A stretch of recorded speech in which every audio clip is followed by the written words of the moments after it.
Guys, welcome back to our channel. எல்லோரும் எப்படி இருக்கீங்க? நல்லா இருக்கீங்களா? எனக்கு வந்து ஒரு சூப்பரான ஒரு ஹேர் பேக் தான் பார்க்க போகிறோம். என்ன அப்படின்னா, எல்லோரும் வந்து தம்ப்நெயிலே பார்த்துருப்பீங்க. மோஸ்ட்லி எல்லாருக்கும் கெஸ் பண்ணியிருப்பீங்க. இதில் வந்து என்னென்ன நம்ம ஆட் பண்ண போகிறோன்னா, முக்கியமான பொருள் வந்து தயிர் தான் ஆட் பண்ண போகிறோம். தயிர் வந்து நம்ம தலைக்கு வந்து எப்படி எப்படி உதவுது அப்படின்னா, நம்ம ரொம்ப ட்ரை ஹேராக இருக்குது, இல்லை நம்ம தலையில் எண்ணெயே தேய்க்காமல் இருக்கும், ரொம்ப ட்ரை ஆகுது, அதில் வந்து பொடுகு அது மாதிரி வந்து இந்த ஹேரில் இருக்கிற தலையில் இருக்கிற அந்த தூள்லாம் பிஞ்சிக்கிட்டு வர மாதிரி இருக்கும். சம்டைம்ஸ் பிஞ்சிக்கிட்டுனா ஒரு மாதிரி செதில் மாதிரி வர மாதிரி இருக்கும். அதுக்கு வந்து தயிர் ரொம்ப வந்து நீங்கள் தயிர் யூஸ் பண்ணும்போது அதெல்லாம் கட்டுப்படுத்த ரொம்ப உதவுது. தயிர் வந்து யூஸ் பண்ணோன்னா நம்ம தலைமுடியை வந்து நல்ல மென்மையாக்கவும் நல்லா சாஃப்டாகவும் யூஸ் ஆகுது. இதில் வந்து என்னென்னா விட்டமின்ஸ் அண்ட் அமினோ அமிலங்கள், துத்தநாகம் அதெல்லாம் இருக்கிறதுனால நம்ம தலைக்கு உள்ள ஒரு ஸ்ட்ரென்த்தை கொடுக்குது. ஓகேங்களா? தொடர்ந்து நீங்கள் யூஸ் பண்ணிட்டு வரங்க முடி நல்லா வளர்கிறதுக்கும் நல்லா ஸ்ட்ரென்த் ஆகிறதுக்கும் இது யூஸ்ஃபுல்லாக இருக்குது. பொடுகு முதல்ல ஃபஸ்ட்டு இது தயிர் ஆட் பண்ணி நீங்கள் தலைக்கு குளிக்கும் போதே பொடுகு நல்லா வந்து ரெடியூஸ் ஆகுது. தொடர்ந்து வீக்லி ஒரு 3 சாச்சும் குளிங்க. ஓகேங்களா? ஸோ நெக்ஸ்ட்டு இதில் ஆட் பண்ணுற ஒரு முக்கியமான ஒரு ஹீரோ அப்படின்னு சொல்லலாம். அவங்க யாருன்னா வேறு யாரும் இல்லைங்க. இது என்ன பொடி அப்படின்னா முருங்கைக்கீரை பொடி தான். இந்த முருங்கைக்கீரை பொடி வந்து நாட்டு மருந்து கடையில் வந்து கிடைக்கும். 100 கிராம் 45 ரூபா அது மாதிரி தான் கிடைக்கும்.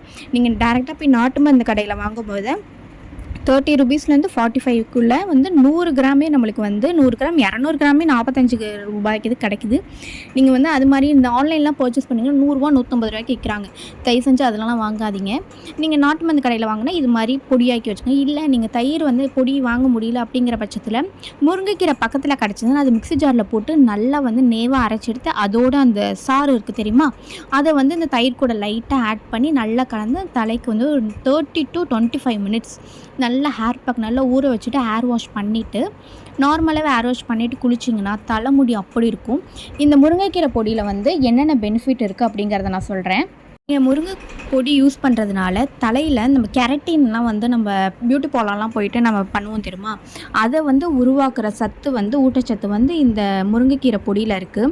ஸோ நீங்கள் தொடர்ந்து இந்த முருங்கைக்கீரை பொடியை வீக்லி ஒரு 3 வந்து நீங்கள் வந்து இந்த தயிர் கூட கலந்து நீங்கள் யூஸ் பண்ணும்போது நல்ல ஒரு பெனிஃபிட். கெரட்டின் வந்து நல்லா முடி வேர்க்காலுகள்லாம் நல்லா ஸ்ட்ராங்காக வந்து இது நல்லா யூஸ்ஃபுல்லாக இருக்குது. நீங்கள் இதை தொடர்ந்து யூஸ் பண்ணி பாருங்கள். ஓகேங்களா? ஸோ இது மாதிரி நம்ம தொடர்ந்து யூஸ் பண்ணிட்டு வரும்போது நம்ம தலைமுடி நல்ல வலுவாகவும் நரமுடியை வந்து நல்லா வந்து ரெடியூஸ் பண்ணுறதுக்கும் இது நல்ல யூஸ்ஃபுல்லாகவே இருக்குது.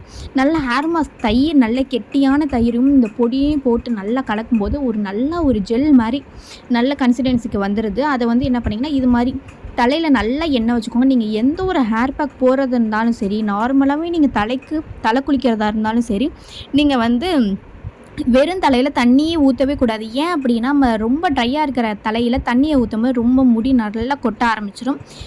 ஒன்ஸ் நீங்கள் ஃபங்க்ஷன் போகிறீங்க அப்படிங்கிற பட்சத்தில் நீங்கள் என்ன பண்ணுறீங்கன்னா டக்குன்னு வந்து தலையில் தண்ணி ஊற்றிட்டு போயிடுறீங்க. அது வந்து ஆஃப்டர் தான் உங்களுக்கு வந்து ஜென்ரேட் ஆக ஆரம்பிக்கும் முடி கொட்டுறது. லைட்டாக கொஞ்சம் ஒரு 5 நிமிஷம் 10 நிமிஷமாச்சும் எண்ணெய் வச்சுட்டு தலையில் தண்ணி ஊற்றி ஹேர் வாஷ் பண்ணுங்கள். சீயக்காவோ இல்லை ஷாம்போ போட்டு ஹேர் வாஷ் பண்ணிவிடுங்க. ஓகேங்களா? ஸோ நான் எப்பொழுதுமே வந்து தலைக்கு வந்து ஹேர் பேக் போடும்போது நல்லா வந்து தலையில் நல்லா சொட்ட எண்ணெய் வச்சுட்டு அதுக்கப்புறம் தான் வந்து ஹேர் பேக் போடுவேன். அது வந்து எனக்கு ரொம்ப யூஸ்ஃபுல்லாக இருக்கும், முடி கொட்டாமல் இருக்கேன். ஸோ நல்லா அந்த தயிரையும் அந்த முருங்கைக்கீரை பொடியும் நல்லா வந்து போட்டு நல்லா போட்டு நான் வந்து என்ன சீயக்காய் யூஸ் பண்ணுறேன் அப்படின்னு ஒருத்தங்க கேட்டிருந்தீங்க. நான் வந்து கார்த்திகை சீயக்காய் தான் எப்பொழுதுமே தொடர்ந்து யூஸ் பண்ணிகிட்ருக்கேன். சம்டைம்ஸ் வந்து கார்த்திகை சீயக்காய் வந்து கிடைக்கல அப்படின்னா கிளினிக் ப்ளஸ் ஆட் பண்ணி நான் ஹேர் வாஷ் பண்ணேன். ஸோ இது மாதிரி பாருங்கள். ஹேர் வாஷ் பண்ணி முடிச்சுட்டு தேங்க்யூ ஃபார் வாட்சிங். தேங்க்யூ. ப்ளீஸ் சப்ஸ்கிரைப் பண்ண மறந்துடாதீங்க.